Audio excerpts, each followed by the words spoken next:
আপনারা দেখছেন একুশে টেলিভিশন।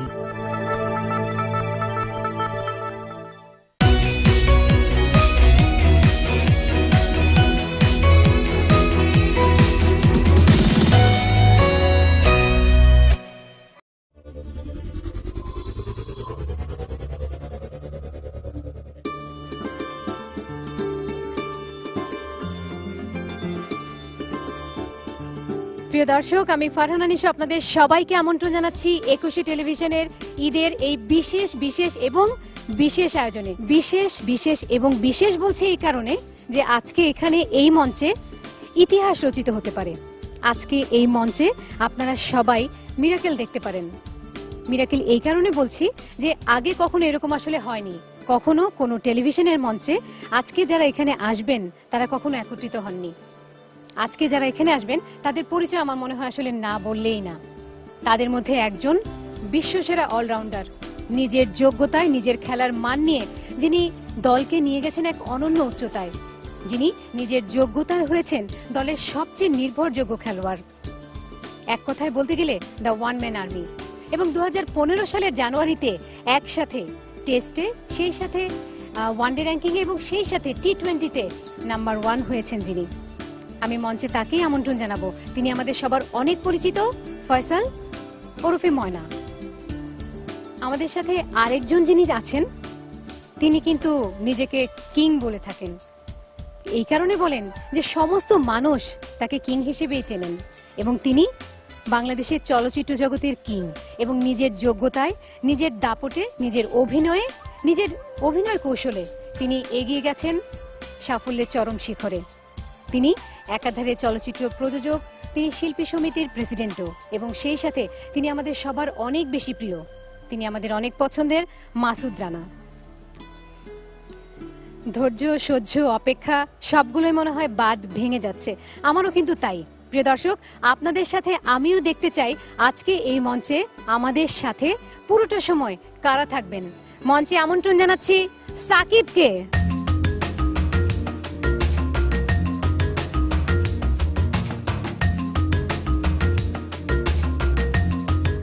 অনেক অনেক শুভেচ্ছা, অনেক ঈদের শুভেচ্ছা দুজনকেই। আমি যখন মঞ্চে আমন্ত্রণ জানাচ্ছিলাম সাকিবকে তখন নিশ্চয়ই একটু কনফিউশন হচ্ছিল। বলেছিলাম না আজকে এই মঞ্চে ইতিহাস হতে পারে, আজকে কিন্তু আসলেই তাই। আজকে মঞ্চে এমন দুজন মানুষ আছেন যারা বাংলাদেশকে বিশ্বের দরবারে নিয়ে গেছেন। বাংলাদেশকে অনেক মানুষ চেনেন হয়তোবা এদের জন্য। আজকে আমাদের সাথে আছেন আমাদের সবার অনেক প্রিয়, মানে অনেক বললেও সেই অনেক আসলে খুব অল্পই হয়ে যায়, আমাদের সবার অনেক প্রিয় সাকিব আল হাসান এবং সাকিব খান। দুজনকে আমন্ত্রণ জানাচ্ছি, ঈদের শুভেচ্ছা জানাচ্ছি এবং অনেক ধন্যবাদ আমাদের সমস্ত দর্শকদের এত বেশি আনন্দ দেওয়ার জন্য। ধন্যবাদ। কেমন কাটলো ঈদ?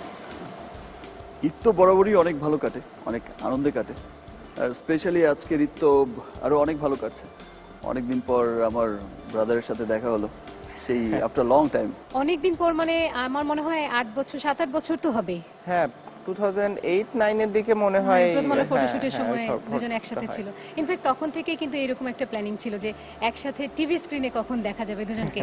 এবং গত কয়েক বছর ধরে আসলে প্ল্যানিং হচ্ছিল, কারো শুটিং, কারো খেলা, কখনো টাইম ম্যাচ হচ্ছিল না। এমনি হয়তোবা দেখা যায়, কিন্তু আসলে দুইজনের যে প্রফেশন, দুইজনেরই বিজি থাকার কথা, আর শিডিউল মেলাটা খুবই টাফ। তারপরেও আজকে দুজনের জন্যই ভালো যে একসাথে টাইম বের করতে পারছি আমরা, আর দেখা হয়ে গেল। এটা সব থেকে ভালো দিক এই প্রোগ্রামটার। নিশ্চয়ই এবং আমরা তো অবশ্যই সবাই অনেক খুশি। কিন্তু আমার মনে হয় কি আমরা একটু ব্যাকগ্রাউন্ড থেকে, আজকে তো অনেক কিছু আছে, অনেক পরীক্ষাও দিতে হবে তোমাদের দুজনকে।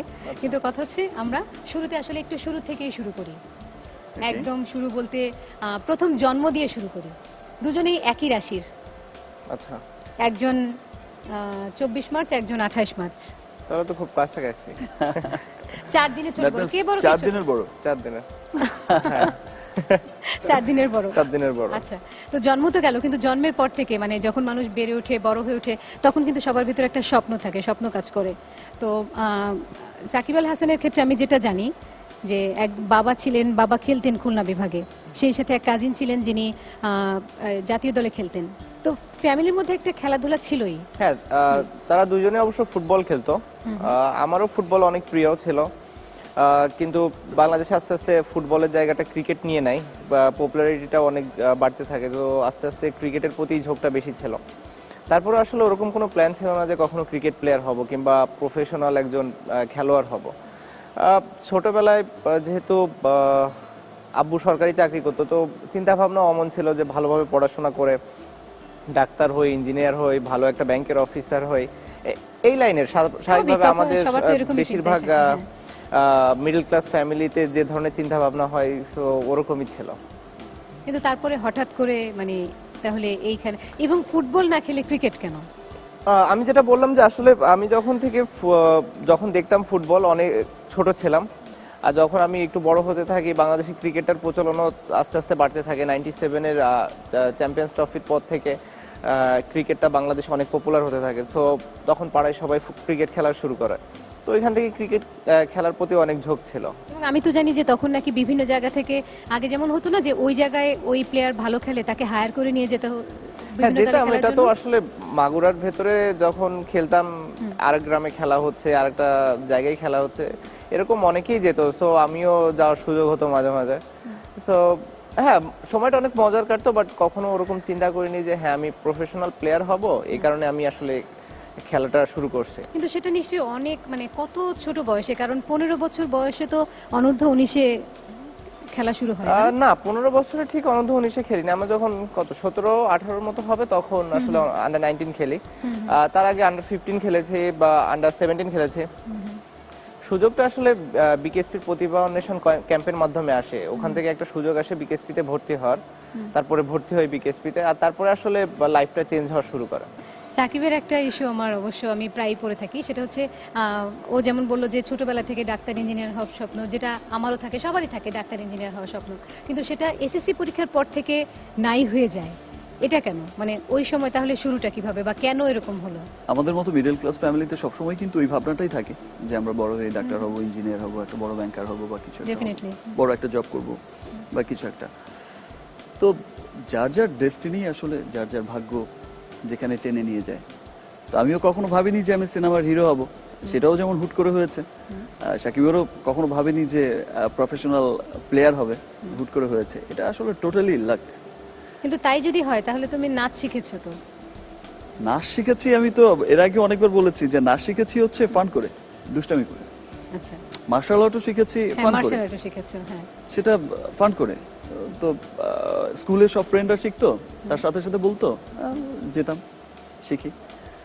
সবাই ওই একটু ফিল্মিক ডান্স টান্স শিখছে, একটু প্রোগ্রাম করছে, সবাই যাচ্ছে ফ্রেন্ডরা, তাদের সাথে সাথে গেলাম। বাট অমন কোনো চিন্তা ছিল না যে আমি হিরো হব, আমি সেই কারণেই হচ্ছে আমাকে এগুলো শেখা বা কিছু করা। আমার মাথায় কখনো এই ধরনের কোনো চিন্তা ছিলই না। কিন্তু তাহলে এই স্টেপিংটা কিভাবে, মানে ফিল্ম ইন্ডাস্ট্রিতে স্টেপিংটা কিভাবে? ফিল্ম ইন্ডাস্ট্রিতে আমার স্টেপিংটা হচ্ছে যে আমি ওই আমার গুরু যিনি আজিজ রেজা ভাই, তো ওনার কাছেই নাচ শিখতাম। তো ওনার সাথেই একদিন সিনেমা শুটিং দেখতে এসেছি এফডিসিতে। তো শুটিং দেখতে এসে একদিনই শুটিং দেখতে এসেছি ফার্স্ট ডেতে এসেই কিন্তু কট খেয়ে গেলাম। তো তারপর যখন হলো কথা, বললো যে 3 মাস সময় লাগবে। তা আমার বাবা কোনো মতেই রাজি ছিলেন না, যেহেতু আমি সায়েন্সের স্টুডেন্ট ছিলাম। তারপর আমার মাকে, আমি যেহেতু একটাই ছেলে, আমার মাকে অনেক করে বোঝানোর পর আমার মা রাজি হলেন, আমার বাবাকে রাজি করালেন। আমি কিন্তু এসেছিলাম 3 মাসের জন্য, যে আমি 1 মাস 2 মাস আমার সিনেমার শুটিং হবে, তারপর ডাবিং টাবিং হবে, বাস 3 মাসের মধ্যে গন কেস। মাত্র তো এসএসসি পাস, ইন্টার ফার্স্ট ইয়ারে ভর্তি হলাম, তো হয়ে যাবে, কোনো পড়াশোনার তেমন একটা ক্ষতি হবে না। বাট সেই যে আসলাম 3 মাসের জন্য, আর 3 বছরেও ফেরা হলো। কিছুদিন পর 30 বছরও হয়ে যাবে। তো এই যে শুরু, মানে দুজনের সবচেয়ে কমন কি জিনিস মনে হয়? আমি আগে সাকিবকে জিজ্ঞেস করতে চাই যে ওর সবচেয়ে ভালো লাগা দিক কোনটা, কি ভালো লাগে? যেহেতু ওনার সাথে পার্সোনালি অত পরিচয় নাই, তো যেটা দেখা টিভিতেই দেখা কিংবা মুভিতে দেখা, তো স্বাভাবিকভাবে অ্যাক্টিং অবশ্যই, এটা ওনার প্রফেশন, ওনার ভালো লাগার জায়গা। তো আমার কাছে মনে হয় ওই জায়গাটাই আমারও সব থেকে ভালো লাগে ওনার। আর যেটা আমি বললাম যে যেহেতু আমরা আসলে দুজন দুজনকে পার্সোনালি অত চিনি না, এর আগে একবার আমাদের দেখা হয়েছে, সেটাও প্রায় 7-8 বছর আগে। সো পার্সোনাল দিকটা না জানলেও বাট বাইরে থেকে যেটা দেখে মনে হয় যে খুবই প্যাশনেট। আমি আমার নিজেরটা বলতে পারি যে আমি আমার খেলা নিয়ে যেমন প্যাশনেট, আমার মনে হয় উনিও ওনার মুভি নিয়ে কিংবা ওনার কাজ নিয়ে সেম প্যাশনেট অবশ্যই। আর সাকিব আল হাসানের খেলা দেখতে কেমন লাগে? খেলা দেখতে তো অবশ্যই ভালো লাগে, স্পেশালি আইপিএল এ যখন ম্যান অফ দ্য ম্যাচ হয়, ফার্স্ট খেলায়, আইপিএল এর ফার্স্ট খেলায়, তখন আসলে আমার খুব ভালো লেগেছে। ওটা তো ডেফিনেটলি অন্যরকম একটা প্রাউড না, আরেক জায়গায় যে খেলে আমাদের কেউ সেই বিষয়টাই আমার কাছে খুব ভালো লেগেছে, যে লিড করবে সেখানে। আরেকটা দেশে গিয়ে আরেকটা দেশের প্রিমিয়ার লিগ মনে হয়েছে যে, আর যেহেতু আমাদের এর আগে আরেকবার আমরা একসাথে কাজ করেছি, সেহেতু একটা চেনা জানা একটা ভালো একটা সম্পর্ক তো হয়েছে, অনেকদিন দেখা না হলেও। তো সেই ক্ষেত্রে একটা তো ফিলিংস তো থেকেই যায়, একটা তো ফিলিংস তো রয়েই যায়। তো যখন দেখলাম যে ফাইন সাকিব আল হাসান হচ্ছে ম্যান অফ দ্য ম্যাচ, তখন নিজের কাছেই ভালো লেগেছে। আর যেহেতু সাকিব, প্রাউড ফিল হয় না? আলাদা একটা প্রাউড ফিল, আর তার মধ্যে স্পেশালি প্রাউড ফিল হয় নামটা যখন আসে সাকিব, তখন yes, I am দিনের শেষে ওই জায়গাটা দেখলেও একটু অন্যরকম রাইট। সাকিব যে বিষয়টা আসে, তখন আমার মনে হয় যে ইয়েস, আমি মানে সাকিব, নিজের একটা। খান বা হাসান কিছুই লাগালাম না। এবার আসলে এমন একটা টপিকে যেতে চাই যেটা আসলে তোমার এক্সপেরিয়েন্স শুনবো, আর ওর হচ্ছে এক্সপেকটেশন শুনবো। একজনের এক্সপেরিয়েন্স, একজনের এক্সপেকটেশন। সেটা হচ্ছে শিশিরের সাথে তোমার পরিচয়। এই যে এত মানে খেলা নিয়ে এত টেনশন, এত কিছুর মাঝে তারপরেও পরিচয়, এই যে ভালোবাসা, তারপরে পরিণয়। আসলে পরিচয়টা ফার্স্ট হয় ফেসবুকের। আমি তখন ইংল্যান্ডে কাউন্টি খেলতেছিলাম, তো ফেসবুকে ওই সময় পরিচয় হয়। ইনফ্যাক্ট ওর কিছুদিন পরেই ওর জার্মানি যাওয়ার কথা ছিল, ওর একটা স্কুল ট্রিপের কারণে। তো ও লন্ডন হয়ে যাওয়ার কথা। আবার ঠিক ওই টাইমে আমার 1 সপ্তাহের একটা ব্রেকও ছিল, এবং আমারও প্ল্যান ছিল ওই টাইমে আমি লন্ডন আসবো ঘুরতে। আমার বেশ কিছু পরিচিত মানুষ ছিল। তো তারপরে যখন কথা হয় দেখলাম যে ও আসবে, আবার আমিও যাচ্ছি। তো তারপরে আমরা বললাম যে আচ্ছা তাহলে আমরা মিট করি। তারপরে মিট করা, প্রথম পরিচয়, প্রথম দেখা লন্ডনে। হ্যাঁ, ইনফ্যাক্ট ইন্টারেস্টিং ছিল হচ্ছে এটা, আমি জানতাম না ও লন্ডনে কই আছে, ও জানতো না আমি কই আছি। সো আমি ওকে মেসেজ করছি যে হ্যাঁ আমি তো এখন লন্ডনে আছি, তুমি কই আছো? তো ও বলছে যে আমি এই রোডে আছি, এই রোডে মানে অ্যাড্রেস দিছে। তো আমি যার সাথে ছিলাম তাকে আমি বললাম যে ভাই এই অ্যাড্রেসটা কোথায়? তা বললো যে এটা তো আমাদের নেক্সট রোডে। সো আসলে যেটা বললো যে সবকিছু আমার কাছে মনে হয় লাক, তা না হলে কখনো এটা হতো না যে আমাদের পরিচয় হবে, দেখা হবে, তাও আবার ওই টাইমে ওই সময়, এবং আমরা একজন আরেকজনের পাশাপাশি রোডেও থাকবো। সো রোড বলতে 5 মিনিটস ওয়াকিং ডিস্টেন্স আর কি। সো এত কাছাকাছি কখনো থাকবো এটাও কখনো চিন্তা হয় না যে ফার্স্ট দেখার আগে। তো সবকিছু আসলে একটা ডেস্টিনি ছিল, দেখা হয়ে গেল, তারপরে কথা হতো। তারপর কিন্তু কখনো ফেসবুকে কথা বলার সময় কখনো এরকম মনে হয়নি যে এটা কোনো ফেক অ্যাকাউন্ট হতে পারে, এটা মেয়ে নাও হতে পারে, এটা ছেলে হতে পারে কেউ একজন? হ্যাঁ, অনেক ফেক অ্যাকাউন্টও থাকে। ফার্স্ট টাইম আমি ওটাই চিন্তা করলাম। পরে দেখলাম যে ফেসবুকে ছবি যেটা ছিল প্রোফাইল পিকচার কিংবা অন্য সব ছবি এত সুন্দর লাগলো, আমি ভাবলাম যে যদি ফেক হয় পরে ডিলিট করে দেওয়া যাবে, এটা তো সমস্যা নাই। তো অ্যাড করে দেখি, যদি রিয়েল হয় তাহলে তো ভালো। তারপরে অ্যাড করার পরে যখন কথা হলো তখন বুঝলাম যে না, এটা রিয়েল আইডি। তো তারপরে কনফিউশন দূর হয়ে গেল। বাবা, অনেক কি বলবো এটাকে ফিল্মি পরিচয় বলা যেতে পারে। এটা নিয়ে গল্প হতে পারে, কিন্তু এটা নিয়ে মুভি হয়েও যেতে পারে। আচ্ছা, এটা তোর মানে রিয়েল লাইফ এক্সপেরিয়েন্স। হ্যাঁ, কিন্তু সাকিবের ইন্টারভিউতে সে প্রায়ই বলে একটা কথা যে সাকিব খান একটা লক্ষ্মী বউ চায়। আমি তোর এক্সপেরিয়েন্স শুনছি, এবার এক্সপেকটেশন শুনতে চাই। এক্সপেকটেশন তো আপনি বলেই দিলেন, লক্ষ্মী বউ চাই। না, একটুকু বললে তো হবে না, মানে পুরোটা, মানে কি চাই, কেমন চাই, হয় না যে স্বপ্নে দেখা রাজকন্যা, এরকম কোনো কিছু? লুক, মানে আমাদের মতো, মানে আমরা যারা একটু বাইরে একটু কাজ করি, একটু অনেক সময় বাইরে কাটাতে হয় আমাদের, যেমন ওনার যেমন খেলা নিয়ে, আমার যেমন ফিল্ম শুটিং নিয়ে বাইরে বাইরে থাকি, তো ঘর সামলানোর জন্য আসলে একজন লক্ষ্মী ছাড়া কোনো উপায় আর বিকল্প কিছু নেই। সো তাকেই আসলে এতটা লক্ষ্মী হতে হয় যে পুরো ফ্যামিলির ভারটা তো তার উপরই পড়ে। ইনফ্যাক্ট আমাদের দেখাশোনার ভারটাও কিন্তু তাদের উপর পড়ে। তো সেই জায়গাটা তো পাস করে কিনা, এক্সপেকটেশন ঠিক আছে কিনা এটা একটু আমি দেখুন। এক্সপেরিয়েন্স চিন্তা করে মানে দেখতেছি যে কি অবস্থায় আছে, যে ঠিক আছে কিনা। এখন পর্যন্ত মনে হয় ঠিকই যাচ্ছি। অবশ্যই অবশ্যই বাহ। না, ওটা খুবই ভালো কথা বলছে, যেহেতু আমরা বেশিরভাগ সময় বাইরে থাকি, সো আমাদের ফ্যামিলিকে টাইম দেওয়া হয় না। সো যে আমার ওয়াইফ যেমন, ওর উপর অনেক এক্সপেকটেশন আছে। আই এম শিওর ওনার যখন ওয়াইফ হবে ওনার উপরও সেম এক্সপেকটেশনই থাকবে, যে ফ্যামিলি সবাইকে টেক কেয়ার করতে হবে, দেখাশোনা করতে হবে। অ্যাট দি সেম টাইম যেহেতু আমরা দুইজনই অনেক বিজি থাকি, সো যখনই টাইম পাবো ওই টাইমটাও আর কি ভালোভাবে কিভাবে ইউটিলাইজ করা যায় সেটাও তার উপরই থাকবে। তবে বেস্ট হচ্ছে যেটা বউ বলে জাস্ট হ্যাঁ হ্যাঁ করতে যাওয়া যখন বিয়ে হবে আর কি, এটা মূল মন্ত্র। মূল মন্ত্র। আচ্ছা ঠিক আছে, এটা কিঞ্চিত যা বলবে অল্প। শুধু হ্যাঁ হ্যাঁ করে হ্যাঁ, যাওয়া। পরে আপনি করলেন না করলেন সেটা আপনার বিষয়। আচ্ছা এটা হচ্ছে মনের ভেতরে থাকে, ঠিক আছে, এটা আমারও কিছু শেখার বিষয় আছে, আমিও শিখে রাখলাম যে হ্যাঁ তার মানে হ্যাঁ হ্যাঁ করে। আর ইনফ্যাক্ট আর যা যা দরকার, মানে আমার তো অত এক্সপিরিয়েন্স নেই, তো যেহেতু আমার ব্রাদারের এক্সপিরিয়েন্স আছে অনেক, মোটামুটি তো ভালোই 3 এক্সপিরিয়েন্স বছর পার হয়ে হয়ে গেছে। গেল। আর কি কি দরকার, 3 বছর? যা যা বলে হ্যাঁ হ্যাঁ করে যাওয়া, আর কি কি করতে হবে বাদ বাকিটা আমার মনে হয় শোয়ের পরে কিছু আমরা বিয়ে tips ঠিক হয়ে গেলে জাস্ট আমার সাথে দু একদিন একটু বসে গল্প হ্যাঁ করলে হয়ে যায়। বিয়ের আগেই করে নিচ্ছি। ঠিক আছে, এরপর থেকে মানে যখনই যাই হোক তোমার মানে অ্যাডভাইস নিয়ে নিবো। হ্যাঁ অবশ্যই। ঠিক আছে, এরকম কি কোনো কিছু আছে তোমার লাইফে? ধরো আমরা অনেক সময় চিন্তা করি না যে পরীক্ষা দিতে যাওয়ার আগে হয়তো বা এই কলমটা দিয়ে লিখলে পরীক্ষা ভালো হয়, বা কোনো জামা কাপড় পরে সবসময় কোনো মিটিং সাকসেসফুল হলে না ঠিক আছে এটা পরে, এরকম কোনো লাকি চার্ম বা কিছু আছে? তেমন তো কোনো বিষয় ভাবি না, বাট ছোটবেলায় একটা বিষয় ছিল, যখন পরীক্ষা দিতে যেতাম তা আমার কিছু ফ্রেন্ড ছিল, তো সামহাও ওরা হয়তো বিশ্বাস করতো যে বড় দিঘির মধ্যে মাঝখানে একটা বুড়ি আছে, গঙ্গা মানা কি যেন বলে, এরকম একটা। পরীক্ষা দেওয়ার আগে ওনাকে যদি 10 পয়সা দেয়া যায় তাহলে পরীক্ষাটা ভালো হবে আর পাশ হয়ে যাবো।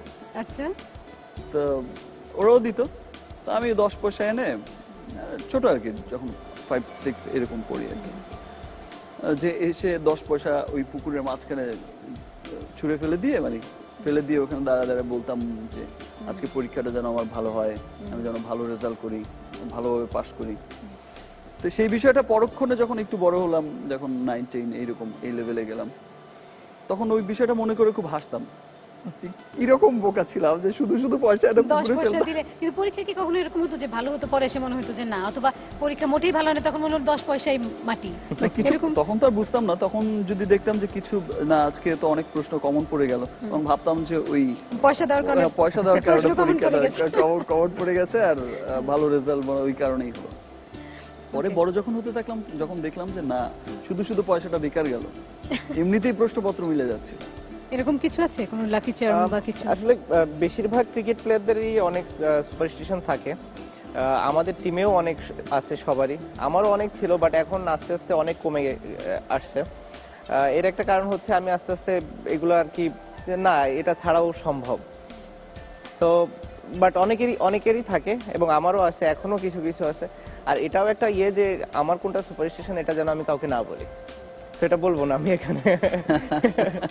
ও এটা মানে এটা বলা যাবে না, এটাও এক ধরনের হ্যাঁ, কারণ আমার কাছে superstition। কিছু কিছু আছে মনে হয় যে আমি যদি আগে বলে দেই সেটা আর হয় না, সেই কারণে না বলাটা আমি মনে কিন্তু করি। এটাই কিন্তু একটা মানে হ্যাঁ, হ্যাঁ। লাকি চার্ম বা এরকম একটা সুপারস্টিশন যে হ্যাঁ ঠিক আছে আমি কোনো কিছু আগে বলবো না, বললাম আর এটা হবে না, যদি বলে ফেললাম তখন ওটা না, আমি মাথায় তো ঘুরতে সেটাই থাকে। বললাম যে এটাই আমার একটা সুপারস্টিশন, যে আমি কিছু বলবো না, যে কি করতে যাচ্ছি কিংবা আমার কি প্ল্যান আছে কিংবা কি হতে পারে, এটা যদি আগে আমি বলে দেই ওটা হয় না, সো আমি ওটা বলি না আর। এই একটা সেম বিষয় আমার ক্ষেত্রেও কাজ করে, সেটা হচ্ছে যে কোনো একটা বিষয় নিয়ে যদি খুব উচ্ছ্বাস থাকে, এই কাজটা হয়ে গেছে, হয়ে যাবে, এটা হবে ওইটা হবে, একটু পরেই হচ্ছে, সামহাও অনেক উচ্ছ্বাসের পর দেখা যায় যে সামহাও কোনো কারণে আর ওই কাজটা হলো না, তখন মনে হয় ও এত লাফালাফি করলাম এই জন্যই মনে হয় কাজটা হলো না।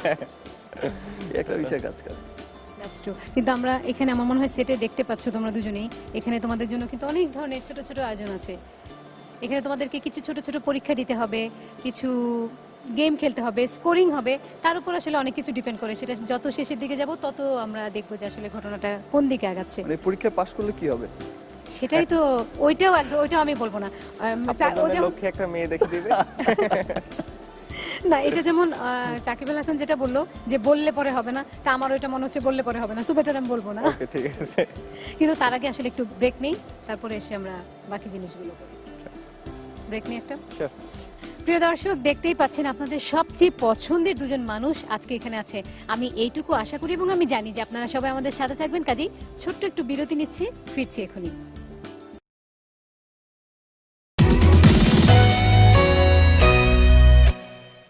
বলেছিলাম না প্রিয় দর্শক যে খুব ছোট্ট বিরতি নিয়ে ফেরত আসবো এবং আপনারা সবাই আমাদের সাথেই থাকবেন। নিশ্চয়ই আপনারা আমাদের সাথে আছেন, কারণ আপনাদের সবচেয়ে ভালোবাসার দুজন, ভালো লাগার দুজন মানুষ আমাদের সাথে আছেন। আমার এখানে সামনে সাপ লুডো রাখা আছে। এই লুডোতে আমরা যেটা করব সেটা হচ্ছে, ছোটবেলায় খেলেছো নিশ্চয়ই? ছোটবেলায় খেলেছি আমি এখনো খেলি। তাই মাঝে তো, মাঝে তাহলে খেলা একটু হয়। এবং এখনো খেলে নিশ্চয়ই, ভাবির সাথেই খেলে। হ্যাঁ ঠিক আছে, এটা তো মেয়েদেরই গেম। হ্যাঁ সো ঠিক আছে, তাহলে আমরা সাপ লুডোতে যাব এবং দুজনেরই হচ্ছে তিনবার করে ছক্কাটা মারতে পারবা, তাতে Okay. যার যা স্কোর আসে। ঠিক আছে, ওকে। আমি মনে হয় তোমাদেরকে ছক্কাটা এনে দিই।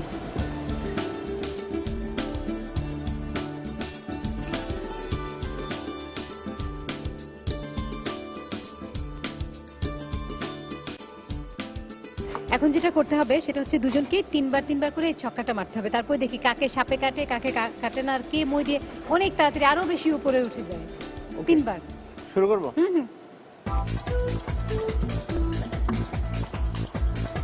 শুরুতেই ওমা, মই। মই এটা কিন্তু একটা খুবই ভালো ব্যাপার। শুরুতেই মই বাবা, 1 থেকে একেবারে 1 থেকে 38-এ বারে বাহ। ছক্কা। আমার তো মনে হয় মাঠের ছক্কাও এখানেও মারা স্টার্ট করে একদম, দিয়েছে। আর অভিজ্ঞ প্লেয়ার। 44 38 44 এ। 44 বাপরে, আমার মনে হয় সে কিন্তু তার যোগ্যতা, তার জায়গায় সবকিছু দেখিয়ে দিচ্ছে। 44 and 6 হচ্ছে 50। Well আমার done. আসলে না পারাটাই স্বাভাবিক, বিকজ আমার তো তেমন একটা অভিজ্ঞতা নেই। ব্রাদার তো প্রায় রোজই খেলে। ওকে, বাপরে, আমার মনে হয় এটাকেই বলে যে সব মানে সব বড় মানুষ, সব রথী মহারথীরা মনে হয় এক পথেই চলে। 1 38 থেকে 38। আর নাম্বার 1 হচ্ছে আমার লাকি নাম্বার। ওকে বাহ, লাকি নাম্বার। Lucky সাকিবের কোনো লাকি নাম্বার? না ওকে, 5। 38 and 5 43। 43 ওকে, 3। খুব ক্লোজ।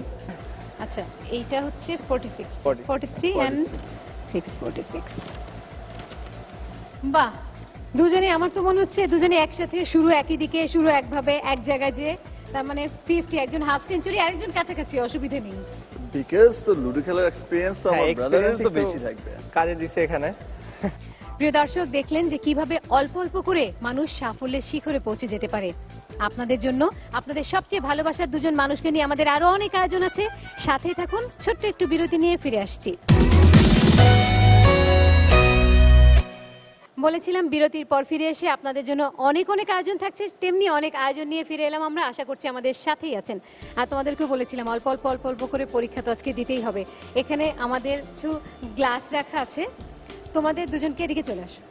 তোমাদের দুজনকে যেটা করতে হবে, এখানে কিছু কালার ওয়াটার রাখা আছে, এগুলোতে গ্লাসগুলোকে আগে সাজাতে হবে। সাজিয়ে তারপর সেগুলোর মধ্যে প্রত্যেকটাতে পানি থাকতে হবে। যেটার মধ্যে পানি নেই সেটা কিন্তু আমি কাউন্ট করব না। ওকে, আবারও আমি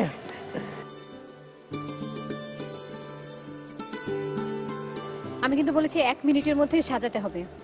সময় 1 মিনিট, তার মধ্যে সাজাতেও হবে, পানিও ঢালতে হবে এবং প্রত্যেকটা গ্লাসে পানি থাকতে হবে। যে গ্লাসে পানি থাকবে না সেই গ্লাস কিন্তু আমরা কাউন্ট করব না। ওকে ওকে, তাহলে যাবো আমরা।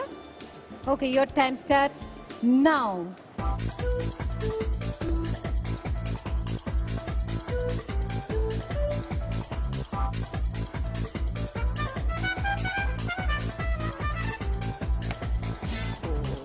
$25 seconds.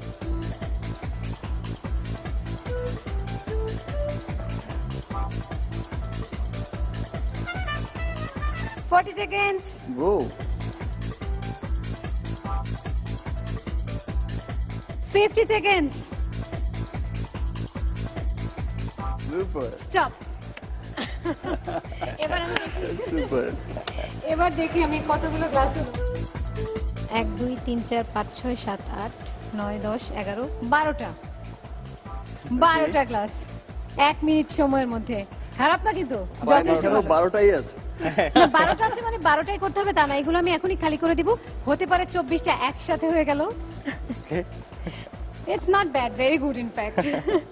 ওকে, এবার তোমার পালা। আগেই না টাইম শুরু হওয়ার বলার পরে। আচ্ছা, সাকিবকে দেখে মনে হচ্ছে বোতলটা একটু আগায় রাখছিল। সাকিব আল হাসানের করা ছিল 12টা, তোমার সামনে এখন 24টা গ্লাস আছে, যতগুলো করতে পারো। আমি তো এমনিতেই বলেছি যে এই খেলায় আমি হারবো না, বাট এটা ওটাও হেরেছি, এটাও হারবো। কারণ দেখার পরে কিছু এক্সপেরিয়েন্স হওয়ার কারণে ওই হ্যাঁ, পেছনে এটা- পেছনেই না, থাকবে। তুমি কেমন স্টুডেন্ট এটাও একটা ব্যাপার, তাই না? হ্যাঁ, তুমি তো Because বলছো, হ্যাঁ। 50 আর হচ্ছে 46, খুব কাছাকাছি। আবার এখানেও ছিল 12টা আর 10টা। দেখানোর পথেই তো হাঁটছি, আর কি কি করতে হবে শিখছি। ওকে, তাহলে তুমি রেডি? ওকে, রেডি। ওকে, সো তোমার সময় শুরু হচ্ছে এখন।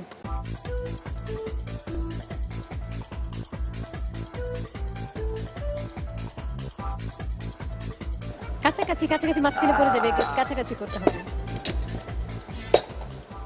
20 সেকেন্ডস। সব নিচে থাকলে কিন্তু হবে না, আমাকে কাউন্ট করতে হবে কতগুলো উপরে উঠলো। উপর তো দিলাম। না, দুটো দিলে হবে না তো, নিচের গুলো হলে হবে না। দিচ্ছি। 35 সেকেন্ডস।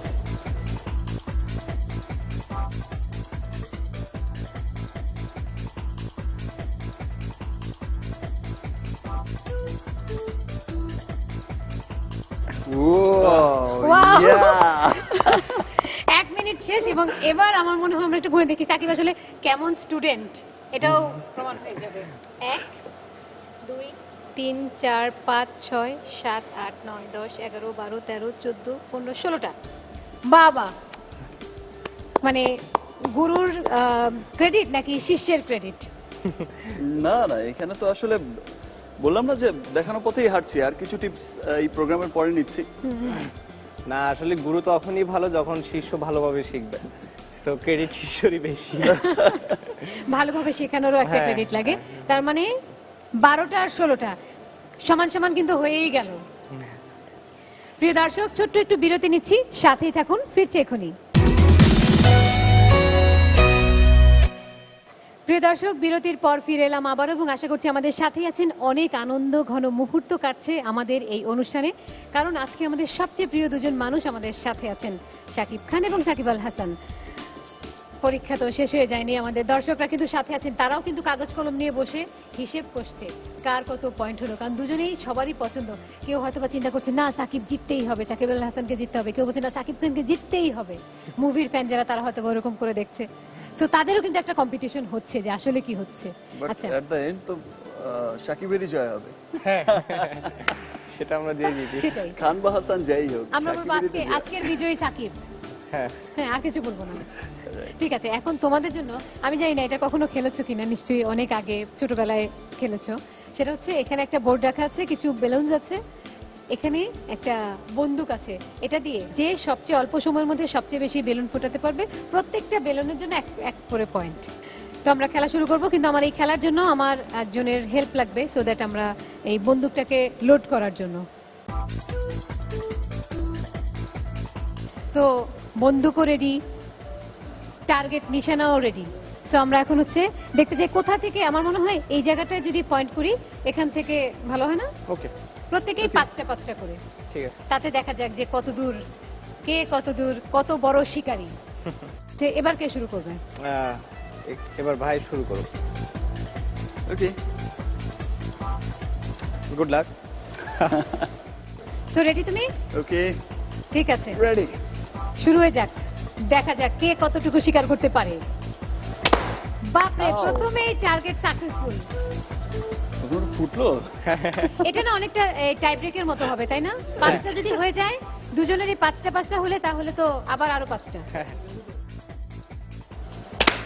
ও ওয়াও, সেকেন্ড টার্গেটও মিস হয়নি। থার্ড ওয়ান, বাপরে, এটাও Wow. সাকসেসফুল।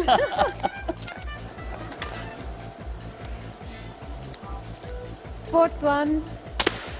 বাহ, successful. fourth one, the last one, 5. আমার মনে হয় কি এই খেলা না শেষের দিকে যে অনেক বেশি জমে যায়, তখন বোর্ডটা খালি হয়ে যায় তো। বাহ, ওয়েল ডান, ওয়েল ডান। 5টা একবারে টার্গেট সাকসেসফুল। ওকে, যেভাবে দেখালাম ঠিক সেভাবেই। কিভাবে হতো?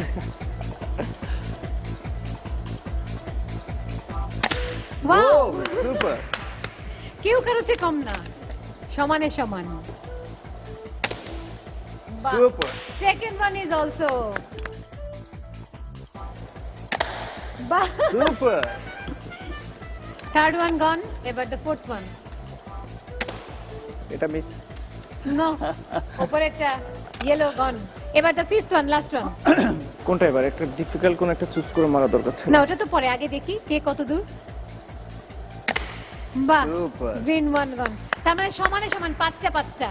এবার উপায়, এবার একটু কঠিন করে দেওয়া উচিত না? Okay. কঠিন হচ্ছে আমার মনে হয় আমি ফিক্স করে দিব যে যে কোনটাতে লাগাতে হবে।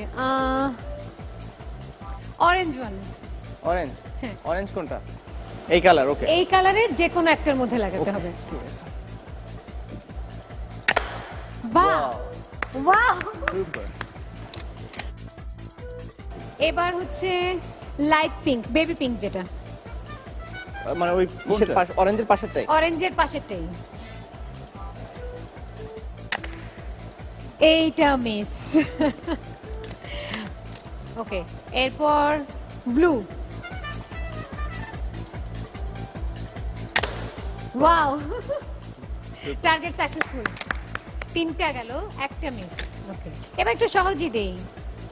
Pink. Good. The last one, একটা মিস হয়েছে শুধু। এবার হচ্ছে গ্রিন। গ্রিন হয় না একটাও। বাহ, আমার মনে হয় টার্গেট এরকম করে খেলার সময় কি এরকম হয়, শুরুতে টার্গেট ফিক্স করে নেওয়া, এম ফিক্স করে নেওয়া, বা বোলিং যখন করতে যাও না, তখন টার্গেট ফিক্স করে নিলে তখন সবকিছু ডিফিকাল্ট হয়ে যায়। টার্গেট ফিক্স করলে যেটা হয় যে টেনশন মনে হয়, তো টার্গেট ফিক্স না করাটাই ভালো আসলে। এটাও এক ধরনের আরেকটা লেসন একটা। আমাদের জন্য। ওকে, এবার তোমার 5টার পালা। ওকে, শুরুতে একইভাবে যাই, অরেঞ্জ। কোন অরেঞ্জ? কোন অরেঞ্জ? অরেঞ্জ আমার আমার মনে হয় এই লাইনের যে কোনো একটা। ওকে, প্রথমটা একটু মিস হয়ে গেল, ব্যাপার না, আরো 4টা। ওকে। এবার এবার পিঙ্ক, অরেঞ্জের ঠিক পাশেরটা। বাহ, গুড, গুড ওয়ান। এবার ফুটলো এবার? হ্যাঁ, যাক, ঝড়ে বক ঠিকই উড়েছে। এবার ব্লু। বাহ, এরপর পিঙ্ক। প্রথমটা বেবি পিঙ্ক ছিল, এবার ফুল রিয়েল পিঙ্ক। পিঙ্ক। ফুল পিঙ্ক। পিঙ্ক তো নামালেও বাবা। ফুটবে। The last one. Last one. আচ্ছা, এবার ইয়েলো। বাহ, ওয়েল ডান। আমার মনে হয় কি খেলাকে ছেড়েই দিতে হয় কিনা, কারণ কোনোভাবেই কাউকে কোনো দিক থেকে কমানো যাচ্ছে না, কারো চেয়ে কারো কোনো পয়েন্ট কম নাই। তাহলে মনে হয় আরেকটু অন্য কোনো কিছু করা যেতে পারে ফাইনালি একটা ডিসিশন নেওয়ার জন্য, তাই না? প্রিয় দর্শক, দেখছেন আমাদের 2 হিরো, 2 কিং, 2 টাইগার কিভাবে খেলছে, কেউ কিন্তু কারো চেয়ে কম না। আমরা শেষ খেলায় দেখবো আসল জয় কার। সাথেই দেখুন, ফিরছি এখনই। ফিরে এলাম বিরতির পর এবং আমাদের সবচেয়ে এক্সাইটিং মোমেন্ট, অর্থাৎ আমাদের সবশেষ রাউন্ড, শেষ খেলা। দেখা যাক এবার শেষ খেলায় বাজিমাত কার হয়। তো আমার মনে হয় সবগুলো খেলাতে এখন পর্যন্ত সমানে সমান। ওখানে 4 মার্কের ডিফারেন্স ছিল, এখানে সেই ডিফারেন্সটা সমান হয়ে গেছে। আর এখানে তো একদম সমান সমান, একটা পয়েন্ট দুজনের মিসিং। ঠিক আছে, এবার ফাইনালি আমরা আমার মনে হয় এক ওভার করে খেলতে পারি। শিওর। এক ওভার হচ্ছে তুমি ব্যাট করবে, এক ওভার ও ব্যাট করবে। ঠিক আছে। 6টা করে বল, 6 বল করতে হবে, 6টা বল। ওকে, সব খেলাই যদি হয় তাহলে খেলার মতো হওয়া উচিত না? ধরো আমরা প্রথমে টস করে দেখি কে আগে ব্যাট করবে। ওকে, ব্যাটিং করবে না বোলিং করবে? হেড। আচ্ছা আমি আগে তার বোলিং মানে করি। হচ্ছে ডিসিশন হচ্ছে সাকিব আল হ্যাঁ, হাসানের। আমি বোলিং করি। তো তোমরা দুজনেই রেডি? ওকে ওকে ব্রাদার, Okay. স্লোলি। হ্যাঁ অবশ্যই। কেউ পারি। Ready? শুরু করব? হ্যাঁ। ফার্স্ট বল। ও বাপ রে বাপ। এটা 4 হলো না 6? 6। 6 এটা 6। আচ্ছা ঠিক আছে 6। Well done. সেকেন্ড বল। এগেইন 6 আবার 6। বাপ রে। এবার হচ্ছে থার্ড বল। পরপর 2 ছক্কা। Ready? এবার আমরা 4 ধরতে পারি এটাকে, তাই না? ওকে হ্যাঁ। এটা 4। 4 6 6 4।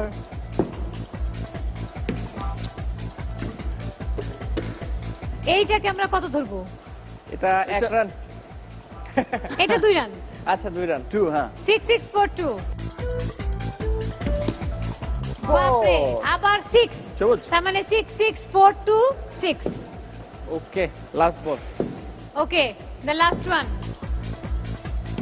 ও 4 এবার এটা 1 ধরা যায়। তার মানে টোটাল স্কোর কত হলো? কত 6 6 6 6 4 2 6 1 25।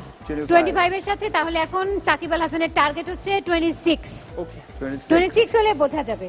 ওকে ফার্স্ট বল এন্ড আউট 6 প্রথমেই ছক্কা। Okay, second ball. Ready out আবারও 6 6 6। এরপর third ball. Third ball out এইটা আমরা মনে হয় এদিক থেকে কত ধরবো? 4। কিছু একটা ধরলেই হবে। 6 is 4 এবার and fourth ball. out 6 6 4 4। 6 is 4 4 out আবার 4। and the last one and out 1। So খেলা Equal. হচ্ছে আমাদের 6 6 ট্রিপল 4 and 1। টোটাল কত হলো? কত হলো? 24 25। ওমা, ওকে। তাই তো। Double 6 triple 4 and then 1। তাহলে দুজনেই সমান সমান টাই। আবার টাই। ওকে। okay ঠিক আছে, আমার মনে হয় এটা একটু বসে চিন্তা ভাবনা করার বিষয় আছে। হ্যাঁ। ভালোই, কোনো কিছু করেই আসলে স্কোর তো আমি এদিক ওদিক হয়, কিছু মাঝখানে এদিক ওদিক হয়েও শেষ পর্যন্ত সমান সমান। এটাই মনে হয় আসলে আজকে বা অ্যাকচুয়ালি যে যে পজিশনে আছো তোমরা, আমার মনে হয় সেটা এটাই প্রমাণ করে যে না, লক্ষ্যে পৌঁছানোটাই বড় কথা। একটা জিনিস আসলে জানতে চাই, দর্শকরাও জানতে চায়, এখন পর্যন্ত তো ডেফিনেটলি স্বপ্ন সাফল্য যাকে বলে সেই পর্যন্ত তো পৌঁছে অলরেডি দুজনেই পৌঁছে গেছে। তো এরপরে কি মনে হয় যে আসলে কি চাই লাইফে? আসলে তো কারোরই মনে হয় না চাওয়া পাওয়ার আসলে শেষ আছে। তো আমারও নাই, পার্সোনাল কিছু গোল আছে, আর টিমের কথা চিন্তা করলেও কিছু গোল আছে বা ইচ্ছা আছে যে ওগুলো যদি আমরা পূরণ করতে পারি টিম হিসাবে, আমার পার্সোনাল দিক থেকে মানে আমি হ্যাপি থাকবো। তোমার কি স্বপ্ন, কি টার্গেট? মানে হয় না যে লাইফে আসলে এখন তো আলহামদুলিল্লাহ সবকিছু যথেষ্ট পরিমাণে আছে, সবার অনেক ভালোবাসা আছে, কাজের সাফল্য আছে, কিন্তু এরপরেও যে না আমি মনে মনে একটু চিন্তা করি, একটু স্বপ্ন দেখি যে এরকম কিছু হোক, সেরকম কি মনে হয়? পার্সোনাল স্বপ্নের মতোই থাক। তার মধ্যে একটি স্বপ্ন হচ্ছে একটা লক্ষ্মী বউ, ওর কিন্তু অনেক বড় টার্গেট এটা, তার মানে। আর হচ্ছে এতে হচ্ছে ঘরের একটা সুন্দর একটা ভালো লাইফ চাই। আর সামগ্রিক যে বিষয়টা সেটা হচ্ছে যে একটি দেশের সমস্ত কৃষ্টি, কালচার, ভাষা, সংস্কৃতি সমস্ত কিছু কিন্তু ইন্টারন্যাশনালি প্রেজেন্ট করা হচ্ছে ফিল্ম দিয়ে, একটা জায়গা থেকে।